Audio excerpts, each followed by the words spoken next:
ಭಾರತ ಮಾತೆಯ ಮುದ್ದಿನ ಮಗಳಾದ ಕರ್ನಾಟಕ ತಾಯಿಗೆ, ಈ ಪುಣ್ಯ ಭೂಮಿಗೆ ಹಾಗೂ ಕರ್ನಾಟಕದ ಪ್ರಜೆಗಳಿಗೆ ನಾನು ತಲೆಬಾಗಿಸಿ ನಮಸ್ಕರಿಸುತ್ತಿದ್ದೇನೆ.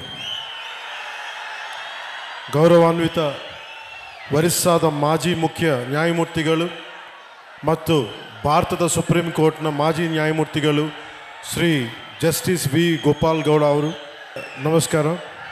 ಗೌರವಾನ್ವಿತ ಕೇಂದ್ರ ರಾಜ್ಯ ಸಚಿವರು, ರೈಲ್ವೆ ಸಚಿವಾಲಯ ಮತ್ತು ಜಲಶಕ್ತಿ ಸಚಿವಾಲಯ ಹಾಗೂ ಸಂಸದರು, ತುಮಕೂರು ಲೋಕಸಭಾ ಕ್ಷೇತ್ರ ಶ್ರೀ ವಿ ಸೋಮಣ್ಣ ಅವರು, ಗೌರವಾನ್ವಿತ ಸಂಸದರು ಕೋಲಾರ ಕ್ಷೇತ್ರ ಶ್ರೀ ಎಂ ಮಲ್ಲೇಶ್ ಬಾಬು ಅವರು, ಗೌರವಾನ್ವಿತ ಮಾಜಿ ಉಪಸಭಾಪತಿ ಕರ್ನಾಟಕ ವಿಧಾನಸಭೆ ಮತ್ತು ಮಾಜಿ ಶಾಸಕರು ಚಿಂತಾಮಣಿ ಕ್ಷೇತ್ರ ಶ್ರೀ ಎಂ ಕೃಷ್ಣಾರೆಡ್ಡಿ ಅವರು, ಅನಿತಾ ಚಾರಿಟಬಲ್ ಟ್ರಸ್ಟ್ ಅಧ್ಯಕ್ಷರು ಡಾಕ್ಟರ್ ಎನ್ ಯುಧಿಷ್ಠರ್ ಅವರು, ಲಿಯೋ ಕ್ಲಬ್ ಆಫ್ ಮಾರ್ಕ್ ಮಧ್ಯ ಅಧ್ಯಕ್ಷರು ಶ್ರೀ ನವೀನ್ ಜಿ ಕೃಷ್ಣ ಅವರು ಮತ್ತು ವೇದಿಕೆ ಮೇಲೆ ಉಪಸ್ಥಿತರಿರುವ ಇತರ ಹಿರಿಯ ವಕೀಲರು, ಸಾಮಾಜಿಕ ಕಾರ್ಯಕರ್ತರು ಹಾಗೂ ಇತರ ಗಣ್ಯರಿಗೆ, ಮಾಧ್ಯಮ ಮಿತ್ರರಿಗೆ, ಚಿಂತಾಮಣಿಯಲ್ಲ ನನ್ನ ಸಹೋದರ ಸಹೋದರಿಯರಿಗೆ, ಸಾರ್ವಜನಿಕರಿಗೆ, ನೇರ ಪ್ರಸಾರವನ್ನು ವೀಕ್ಷಿಸುತ್ತಿರುವ ಜನರಿಗೆ ನನ್ನ ಹೃದಯಪೂರ್ವಕ నమస్కారాలు. ఇక్కడికి వచ్చిన మా అభిమానులకి, జన సైనికులకి, ఆడపడుచులకి నా హృదయపూర్వక నమస్కారం. ಕರ್ನಾಟಕವು ಅದ್ಭುತ ಪರಂಪರೆ, ಸಂಸ್ಕೃತಿ ಮತ್ತು ಹಲವು ಪ್ರತಿಭೆಗಳಿರುವ ನಾಡು. ಜಗತ್ತಿಗೆ ಅವರ ಇಂಜಿನಿಯರಿಂಗ್ ತೇಜಸ್ಸು ಮತ್ತು ದೃಷ್ಟಿಕೋನದಿಂದ ಭಾರತದ ಮೂಲಸೌಕರ್ಯವನ್ನು ಬದಲಿಸಿದ ಭಾರತ ರತ್ನ ಮೋಕ್ಷಗುಂಡಂ ವಿಶ್ವೇಶ್ವರಯ್ಯಂತಹ ಮತ್ತು ಅವರ ರಚನೆಗಳ ಮೂಲಕ ಮಾನವೀಯತೆ, ಸಮಾನತೆ ಮತ್ತು ಸಾಮಾಜಿಕ ನ್ಯಾಯದಂತಹ ಮೌಲ್ಯಗಳನ್ನು ತಲೆಮಾರುಗಳಿಗೆ ಪ್ರೇರಣೆ ಕೊಟ್ಟಿರುವ ಪ್ರಸಿದ್ಧ ಕವಿಗಳಾದ ರಾಷ್ಟ್ರಕವಿ ಕುಪ್ಪಳ್ಳಿ ವೆಂಕಟಪ್ಪ ಪುಟ್ಟಪ್ಪ ಕುವೆಂಪು ಅವರಂತಹ ಮಹನೀಯರನ್ನು ಕೊಟ್ಟಿರುವ ನಾಡು. ಕರ್ನಾಟಕದ ಜನರು ಯಾವಾಗಲೂ ತಮ್ಮ ಶ್ರಮ, ಸೃಜನಶೀಲತೆ ಮತ್ತು ಪ್ರಗತಿಯ ಕಡೆಗೆ ಪ್ರತಿಬದ್ಧ ಇರುವವರು. ಈ ಮಹಾನ್ ಭೂಮಿಯ ಮಗನಾದ ಜಸ್ಟಿಸ್ ಗೋಪಾಲ್ ಗೌಡ ಗೌಡರನ್ನು ಸಂಭ್ರಮಿಸುವುದು ಒಂದು ಗೌರವವಾದ ವಿಷಯ. ಅವರ ಜೀವನ ಮತ್ತು ಕಾರ್ಯ ಕರ್ನಾಟಕವು ನೂರಾರು ವರ್ಷಗಳಿಂದ ಪಾಲಿಸಿರುವ ನಿಷ್ಠೆ ಮತ್ತು ಸೇವೆಯ ಮೌಲ್ಯಗಳನ್ನು ಪ್ರತಿಬಿಂಬಿಸುತ್ತವೆ. ಗೌರವಾನ್ವಿತ ಜಸ್ಟಿಸ್ ವಿ ಗೋಪಾಲ್ ಗೌಡ ಅವರು 75ನೇ ಜನ್ಮದಿನ ಆಚರಣೆಯ ಈ ವಿಶೇಷ ಸಮಾರಂಭದ ಭಾಗವಾಗಿರುವುದು ನನಗೆ ಅಪಾರ ಸಂತೋಷ ಮತ್ತು ಗೌರವವಾದ ಭಾವನೆಯನ್ನು ನೀಡುತ್ತದೆ. ಅವರು ಭಾರತೀಯ ನ್ಯಾಯ ವ್ಯವಸ್ಥೆಯಲ್ಲಿ ಬಹು ಗೌರವನೀಯ ವ್ಯಕ್ತಿತ್ವಗಳಲ್ಲಿ ಒಬ್ಬರು. ಸತ್ಯ, ದಯ ಮತ್ತು ನ್ಯಾಯಕ್ಕೆ ಇರುವ ದೃಢ ನಿಷ್ಠೆಯಿಂದ ಪರಿಚಿತ. ಮನಸ್ಸಾಕ್ಷಿಗೆ ಅನುಸರಿಸಿ ನಡೆದರ ನ್ಯಾಯ ಹೇಗೆ ಜೀವನಗಳನ್ನು ಬದಲಬಲಿಸಬಹುದು ಎಂಬುದಕ್ಕೆ ಅವರು ನಿಜವಾದ ಉದಾಹರಣೆ.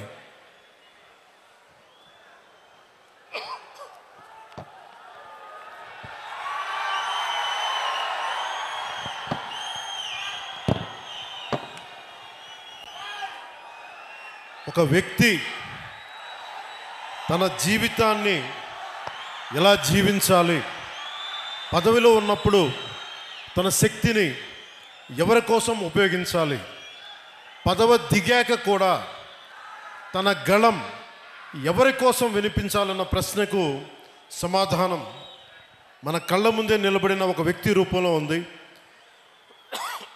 ఆయనే జస్టిస్ వి గోపాల్ గౌడ గారు. ఆయనకు జనసేన తరపున, ప్రజల తరపున నా హృదయపూర్వక జన్మదిన శుభాకాంక్షలు. జస్టిస్ గోపాల్ గౌడ గారు కేవలం న్యాయమూర్తే కాదు, ఆయన కర్ణాటకలోని చిక్బళ్ళాపూర్ జిల్లా పీడూరు అనే గ్రామంలో పుట్టిన ఒక రైతు బిడ్డ. మణ్ వాసన అంటాం తమిళ్లో, మట్టి వాసన, కష్టం విలువ తెలిసిన నేపథ్యమే ఆయన లేబర్ పూర్ న్యాయమూర్తిగా మార్చింది. ఆయన డిగ్రీ అయినాక 75లో న్యాయవాదిగా నమోదయ్యారు. కానీ కోర్టుల్లో వారు అడుగుపెట్టింది కేవలం ఫీజుల కోసం కాదు, సగటు ప్రజల కోసం న్యాయం జరగాలన్న తపన. బెంగళూరు మహానగర పాలిక స్టాండింగ్ కౌన్సిల్గా పనిచేసిన, లా కాలేజీల్లో ప్రొఫెసర్గా పాఠాలు చెప్పిన ఆయన దృష్టి ఎప్పుడూ కార్మికుల కర్షకుల సమస్యలపైనే ఉండేది. న్యాయ చరిత్రలో మైలురాళ్ళు జస్టిస్ గోపాల్ గౌడ గారు న్యాయపీఠంపై కూర్చున్నప్పుడు అది ధర్మాసనమైంది. ఆయన తీర్పులు చాలా ధైర్యంగా నిక్కచ్చిగా ఉంటాయి. ఒక చిన్న ఉదాహరణకి వైద్య నిర్లక్ష్యంపై దేశంలోనే అతిపెద్ద నష్టపరిహారం డాక్టర్ కునాల్ సాహా కేసులో ఆయన ఇచ్చిన తీర్పును మర్చిపోలేదు. డాక్టర్ల నిర్లక్ష్యం వల్ల మరణించిన ఒక భార్యకు న్యాయం చేస్తూ 6,08,00,000 నష్టపరిహారం ఇప్పించిన మహానుభావులు ఒక జడ్జిగా. నష్టపరిహారం అంటే జస్ట్, ఫెయిర్ అండ్ రీజనబుల్, సమంజసంగా న్యాయంగా ఉండాలి. ఒక మనిషి ప్రాణం కోల్పోతే దానికి సరైన విలువ కట్టాలని దేశానికే ఆయన తీర్పు ద్వారా చాటి చెప్పారు.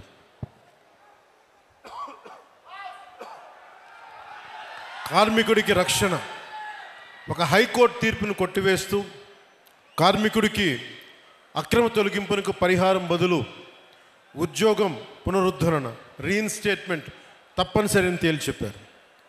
కార్మికుడికి ఉద్యోగం అంటే కేవలం జీతం కాదు, అది అతని గౌరవం, అతని భద్రత నిరూపించారు.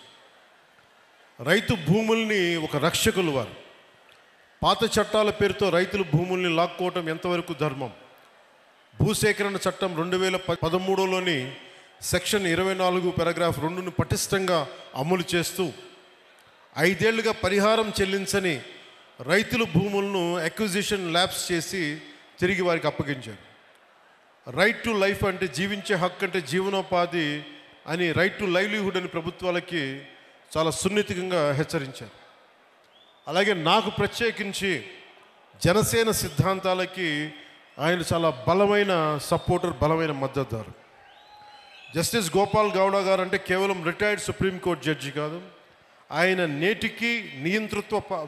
నేటికి ఏ పాలకుల్లో ఏ తప్పులు ఉన్నా కానీ రాజ్యాంగ ఉల్లంఘనలపై నిర్భయంగా గళమెత్తుతున్న ఒక నిత్య పోరాట యోధులు. ఆయన జనసేన సిద్ధాంతాలను, విలువలను ఎంతో గౌరవిస్తారు. అందుకే చాలా పరిస్థితుల్లో మేము చేసిన పోరాటాల్లో ఆయన పాలు పంచుకున్నారు. భూసేకరణ చట్టంపై కావచ్చు, నల్లమల యురేనియం తవ్వకాలు కావచ్చు, అలాంటి సమావేశాలు ఆయన ఇచ్చిన దిశానిర్దేశం మా పోరాటానికి బలం. ఇటీవల గత ప్రభుత్వాలు ఉన్నప్పుడు రాజధానుల ఆలోచనపై న్యాయపరమైన అంశాలను చాలా నిర్మోహమాటంగా నిక్కచ్చిగా చెప్పారు. ఆయన ధైర్యం, ఆయన నిబద్ధత, ఆయన విలువలతో కూడిన రాజకీయం, ఇవన్నీ జనసేన లక్ష్యాలు. యువ న్యాయవాదులకు, ప్రజానాయకత్వానికి, రాజ్యాంగాన్ని కాపాడాల్సిన అవసరాన్ని ఆయన నిరంతరం గుర్తు చేస్తారు.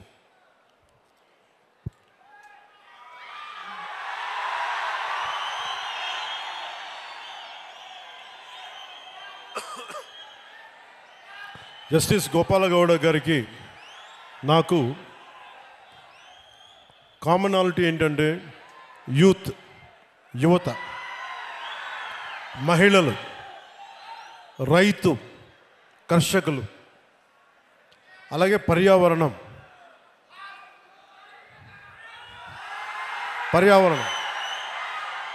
ఇవన్నీ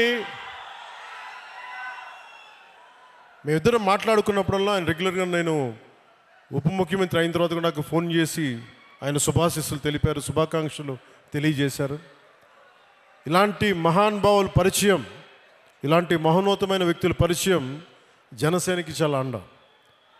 నాకేం అవసరం లేదు, మన భవిష్యత్తు కోసం, మన బిడ్డల భవిష్యత్తు కోసం, మీ తరాల భవిష్యత్తు కోసం. సినిమాల్లో పీక్ సక్సెస్లో ఉన్నప్పుడు, ఖుషీ తర్వాత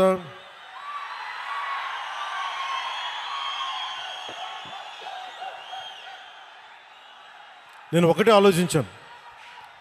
సినిమాల్లో మాట్లాడటం ఒక విధానం అయితే 2-3 గంటలు ఎంటర్టైన్మెంట్ అయిపోద్ది. కానీ ఆ స్ఫూర్తి జీవితంలో తీసుకుంటే ఎలా ఉంటుందని 2000 ఆలోచిస్తే ఈరోజు కొద్దిగా ఫలితం చూస్తున్నాం. ఆ ఫలితం, ఆ థాట్ వెనక, ఆలోచన వెనక ముఖ్య ఉద్దేశం భారతదేశంలోని యువతకి, మన దక్షిణ భారతంలోని యువతకి మనం ఎంత నిలబడగలం, ఆ ఒక్క ఆలోచనే నన్ను రాజకీయాల్లోకి పట్టుకొచ్చింది. అలా రాజకీయాల్లోకి వచ్చినప్పుడు గోపాల్ గౌడ గారు లాంటి వ్యక్తులు నిరాశ నిస్పృహతో ఉన్నప్పుడు, ఓడిపోయినప్పుడు నా భుజం తట్టి నువ్వు బలంగా ఉండు, మంచి రోజులు వస్తాయని చెప్పిన బలమైన వ్యక్తి నాకు.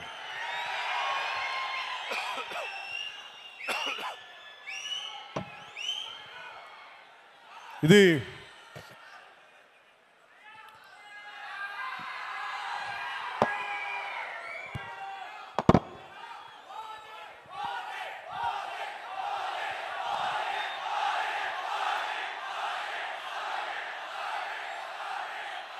ఈ సందర్భంలో సినిమాలు ఇవన్నీ ఆనందం మంచిది, కానీ మనకి సినిమాకి వెళ్ళి చూడాలన్నా పర్యావరణం కానీ, అలాగే కుల కట్టుబాట్లని ఛేదించి కులాల్ని దాటి మనం భారతీయులుగా ముందుకెళ్ళాలి. ఇలాంటివన్నీ కూడా నాకు గోపాల్ గౌడ గారి సంభాషణలు దొర్లుతూ ఉంటాయి. అలాగే ఇక్కడికి రాగానే చాలామంది పెద్దలంతా మాట్లాడారు, ఇక్కడ మనకి నీటి సమస్య ఉందని. పెన్నార్ మరియు పలార్ నదీ పరివాహక ప్రాంతం మీద 10,000 చదరపు కిలోమీటర్ల వరకు విస్తరించి ఉంది మన పూర్వపు కోలార్ ప్రాంతం. ఒకప్పుడు ఇది సిటీ ఆఫ్ లేక్స్, సరస్సుల నగరంగా పేరుగాంచిన బెంగళూరుకి దగ్గరలో ఉన్న ఈ కోలార్ ప్రాంతంలో దాదాపు 5,000 పైగా చెరువులు ఉన్నాయి. ఈ ప్రాంతం మన దక్షిణాసియా ఖండంలోనే ఎక్కువగా సరస్సులు, చెరువులు కలిగి ఉన్న ప్రాంతం. ఇది మన పూర్వీకులు, మధ్యయుగ పాలకులు నీటి సంరక్షణ, నీటి పరివాహక నిర్వహణ వారికి ఉన్న అపార విజ్ఞానానికి నిదర్శనం.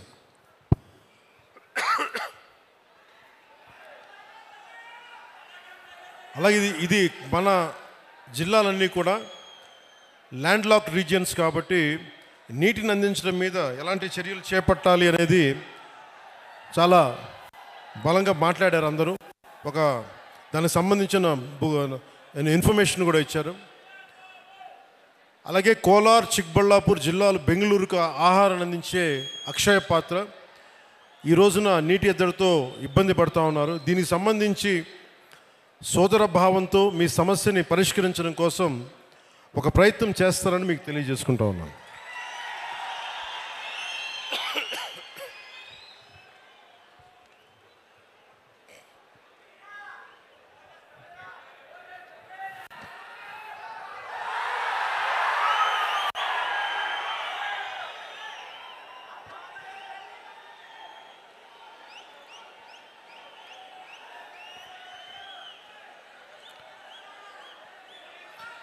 ಆಂಧ್ರಪ್ರದೇಶ್ ಸೀಮೆ ಹತ್ತಿರದ చింతామణి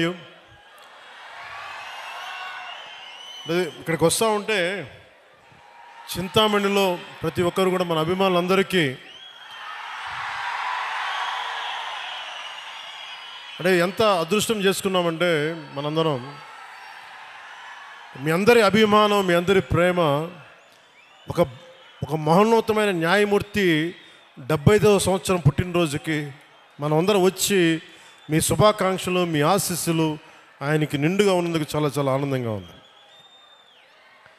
ಆಂಧ್ರಪ್ರದೇಶ್ ಸೀಮೆ ಹತ್ತಿರದ చింతామಣಿಯ ಈ ನಗರದಲ್ಲಿ ಇಂದು ಇರುವುದು నాకు ಗೌರವವಾದ ವಿಷಯ. ಇದು ನಮ್ಮ ಸಮಾನ ಮೌಲ್ಯಗಳು ಮತ್ತು ಆಳವಾದ ಸಂಬಂಧಗಳನ್ನು ಪ್ರತಿನಿಧಿಸುತ್ತದೆ. ಆಂಧ್ರಪ್ರದೇಶ್ ಮತ್ತು ಕರ್ನಾಟಕದ ಸಂಬಂಧ ಪರಸ್ಪರ ಗೌರವ ಮತ್ತು ದಶಕಗಳ ಸ್ನೇಹ ಮತ್ತು ಸಹಕಾರದ ಮೇಲೆ ಬಲವಾಗಿ ನಿಂತಿದೆ. ಅನೇಕ ತೆಲುಗು ಕುಟುಂಬಗಳು ಕರ್ನಾಟಕದಲ್ಲಿ ನೆಲೆಸಿದ್ದಾರೆ ಹಾಗೂ ಇಲ್ಲಿನ ಸಾಮಾಜಿಕ ಮತ್ತು ಸಾಂಸ್ಕೃತಿಕ ನೆಲೆಯನ್ನು ಸಮೃದ್ಧಪಡಿಸಿದ್ದಾರೆ. ಹಾಗೆಯೇ ಆಂಧ್ರ ಪ್ರದೇಶನಲ್ಲಿ ಅನಂತಪುರ, ಶ್ರೀ ಸತ್ಯಸಾಯಿ ಮತ್ತು ಕರ್ನೂಲ್ ಜಿಲ್ಲೆಗಳಲ್ಲಿ 57 ಕನ್ನಡ ಮಾಧ್ಯಮ ಶಾಲೆಗಳಿವೆ. ಅಲ್ಲಿ ಮಕ್ಕಳಿಗೆ ತಮ್ಮ ಮಾತೃಭಾಷೆಯಲ್ಲಿ ಕಲಿಕೆಯ ಅವಕಾಶವನ್ನು ಕೊಡುತ್ತಿದೆ.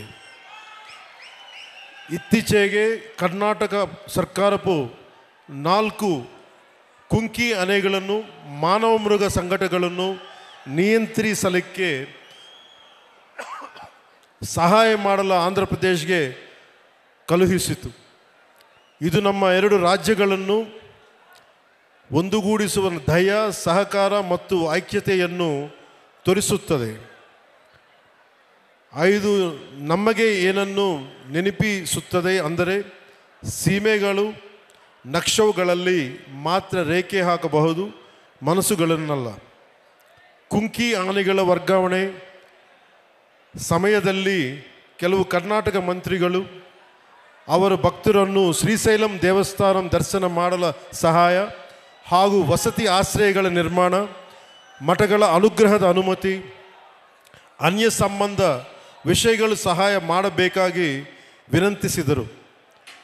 ವಿನಂತಿಸಿದಂತೆ ಗೌರವಾನ್ವಿತ ಮುಖ್ಯಮಂತ್ರಿ ಶ್ರೀ ನಾರಾ ಚಂದ್ರಬಾಬು ನಾಯ್ಡುರವರ ಮತ್ತು ನಾನು ಸಂಬಂಧಿತ ವಿಭಾಗಗಳೊಂದಿಗೆ ಸಭೆ ಮಾಡಿದ್ದೇವೆ.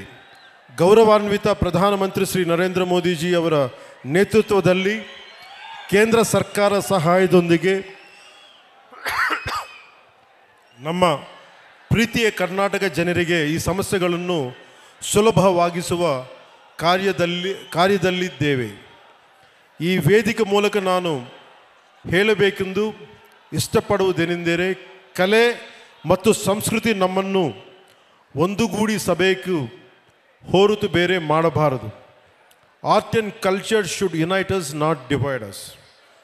ನಾವು ಎಲ್ಲರೂ ಭಾರತ ಮಾತೆಯ ಮಕ್ಕಳು, ಸಾಮಾನ್ಯ ಮೌಲ್ಯಗಳ ಮತ್ತು ಪರಸ್ಪರ ಗೌರವಕ್ಕೆ ಬದ್ಧರಾಗಿರುತ್ತವೆ. ಆಂಧ್ರ ಪ್ರದೇಶಕ್ಕೆ ಕರ್ನಾಟಕ ಮೇಲೆ ತುಂಬ ಪ್ರೀತಿ ಇದೆ ಮತ್ತು ಇಲ್ಲಿನ ಕಲೆ, ಸಂಸ್ಕೃತಿ ಮತ್ತು ಪರಂಪರೆಗಳನ್ನು ಯಾವಾಗಲೂ ಗೌರವದಿಂದ ಸ್ವಾಗತಿಸುತ್ತದೆ ಮತ್ತು ಸಂಭ್ರಮಿಸುತ್ತದೆ. ಅದು ಚಲನಚಿತ್ರ ಆಗಿರಲಿ, ಸಾಹಿತ್ಯ ಆಗಿರಲಿ, ಸಂಗೀತ ಆಗಿರಲಿ ಅಥವಾ ಯಾವುದೇ ಬೇರೆ ಕ್ಷೇತ್ರವಿರಲಿ, ಇವು ಮನಸ್ಸುಗಳನ್ನು ಸೇರಿಸುವ ಸೇತುವೆಗಳು.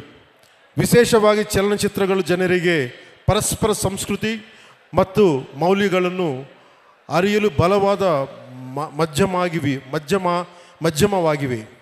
ಈ ಏಕತ್ವದ ಮತ್ತು ಪರಸ್ಪರ ಗೌರವದ ಭಾವನೆಯೇ ನಮ್ಮ ಜೀವನದ ಪದ್ಧತಿಯಾಗಬೇಕು. ಇದೇ ರೀತಿ ನಾವು ನಮ್ಮ ಸಮಸ್ತ ಭಾರತವನ್ನು ಸಂಭ್ರಮಿಸಬೇಕು. ಜಸ್ಟಿಸ್ ಗೋಪಾಲಗೌಡ ಅವರಿಗೆ 75ನೇ ಜನ್ಮದಿನದ ಹೃದಯಪೂರ್ವಕ ಶುಭಾಶಯಗಳು. ಇಂದಿನ ಸಂಭ್ರಮ ಕೇವಲ ಅವರ ಜೀವನದಲ್ಲಿ ಒಂದು ಮೈಲಿಗಲ್ಲದೆ, ಇದು ಅವರ ನಂಬಿರುವ ಆದರ್ಶಗಳಿಗೆ ಕೊಡುವ ಒಂದು ಗೌರವ ವಂದನೆಯಾಗಿದೆ. ಇತರರಿಗಾಗಿ ಬದುಕುವುದು ಮತ್ತು ನ್ಯಾಯಕ್ಕಾಗಿ ನಿಲ್ಲುವುದರಲ್ಲಿ ನಿಜವಾದ ಶ್ರೇಷ್ಠತೆ ಅಡಗಿದೆ ಎಂದು ಅವರ ಜೀವನ ನಮಗೆ ನೆನಪಿಸುತ್ತದೆ. ಅವರಿಗೆ ಉತ್ತಮ ಆರೋಗ್ಯ ಮತ್ತು ಸಮೃದ್ಧಿಯನ್ನು ಆಶಿಸುತ್ತೇನೆ.